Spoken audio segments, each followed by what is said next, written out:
LaShawn Thompson.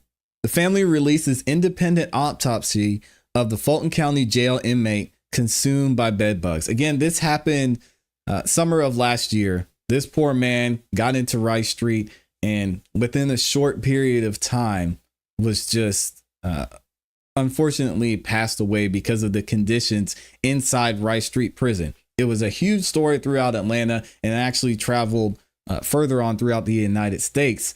Here's a video. I'm going to play a couple of these videos and shout out to Fox 5 News for this article as well. I'll check this out. Jonathan, thanks so much.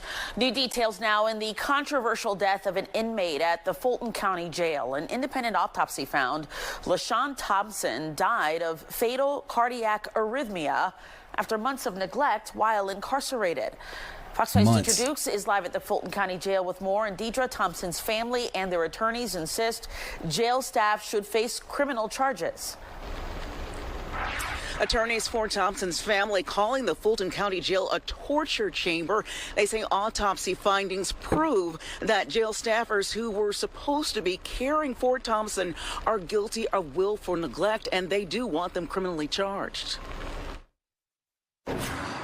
We now know what caused LaShawn Thompson to die, and it was criminal negligence. Attorneys for LaShawn Thompson's family say the independent autopsy confirmed that he was, in their words, neglected to death. It confirms that this is one of the most deplorable in-custody deaths in the history of America. The 35-year-old was schizophrenic and was being held in the jail's psychiatric wing. He died in September of 2022, 3 months after being arrested on a misdemeanor battery charge in Atlanta. Thompson's body was discovered in a filthy jail cell covered in bed bugs and other insects. He was thrown in that cell in the mental health ward and left there to die.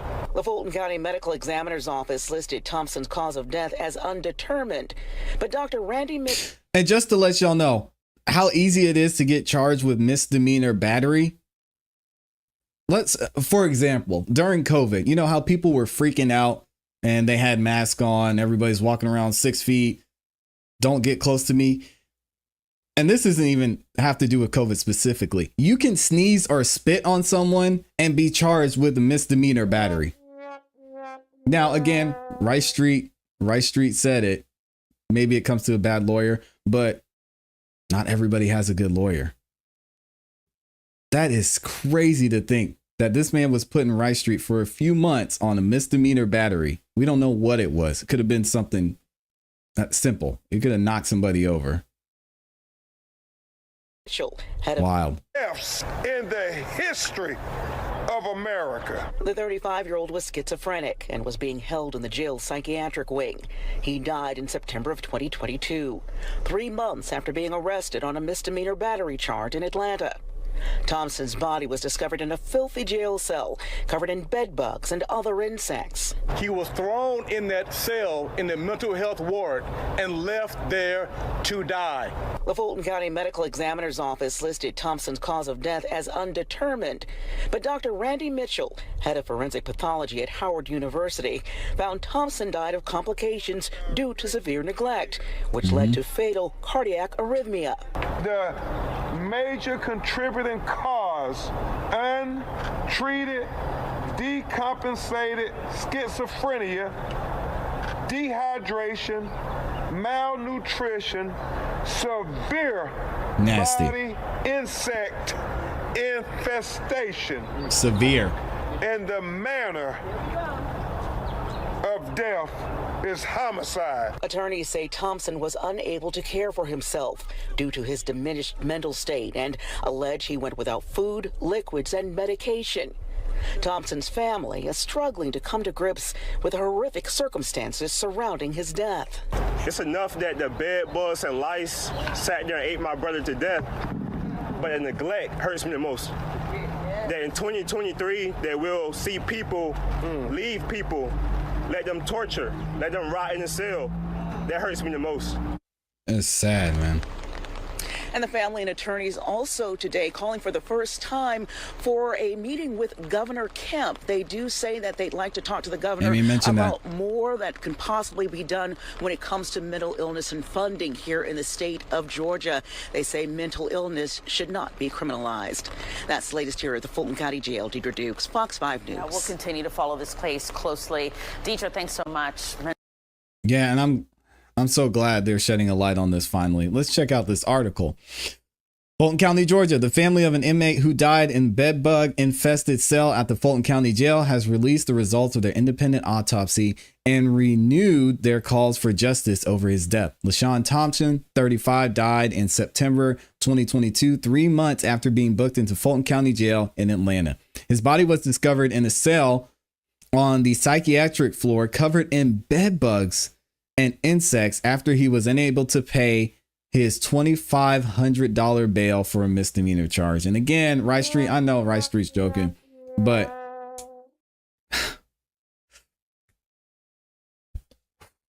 man, I didn't think I was going to get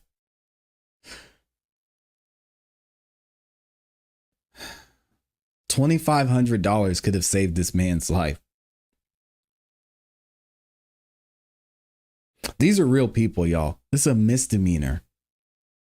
$2,500 could have saved this dude's life. Did he make decisions to get into and to be in Rice Street and to be charged with this misdemeanor? Yeah.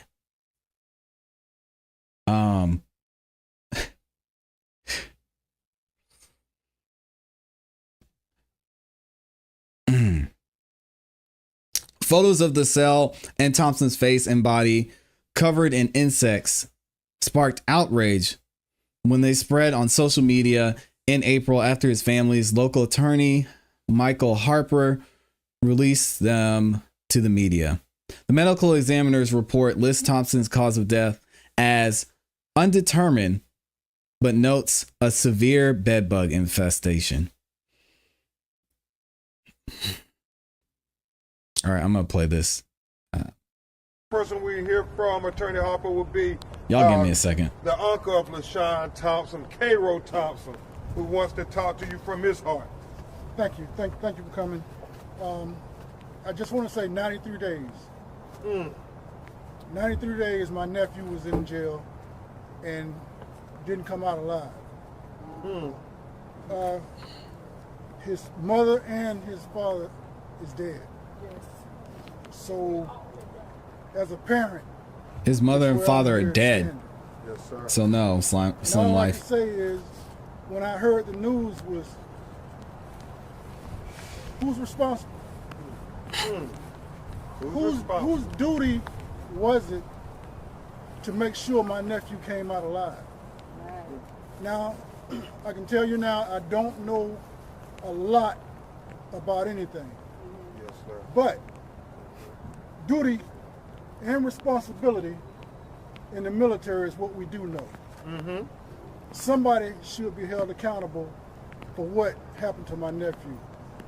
Now they talk about that this thing is a big thing that's bigger than what we can ever imagine, and a lot of times these big things don't hit you until it hit home. Right now this is about closest home as it can hit for me. Okay, so it should be something done in his behalf for what they did or how they allowed it to happen. Amen. Now, what I want to say is, I don't know any of the people that was responsible, but I do know somebody had the duty to check in on him, feed him, and give him medication. So somebody should be held accountable. Amen. Now, what I really want to tell you is this. This is what I'm really talking about. Preventing our extinction. Us as a people, as a black people, get neglected so much that it's just an everyday thing.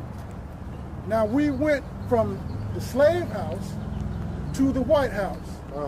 And we still have not gotten to the point that they treat us like we should be treated. Amen. When do it stop? When do it begin that we get treated just like everybody? We're not asking anybody to go around and kill nobody. We're not asking that. We're only asking that we get treated just as good as everybody else being. Amen. Equality. So we have to be here in the gap sometime when somebody else can't do it for themselves.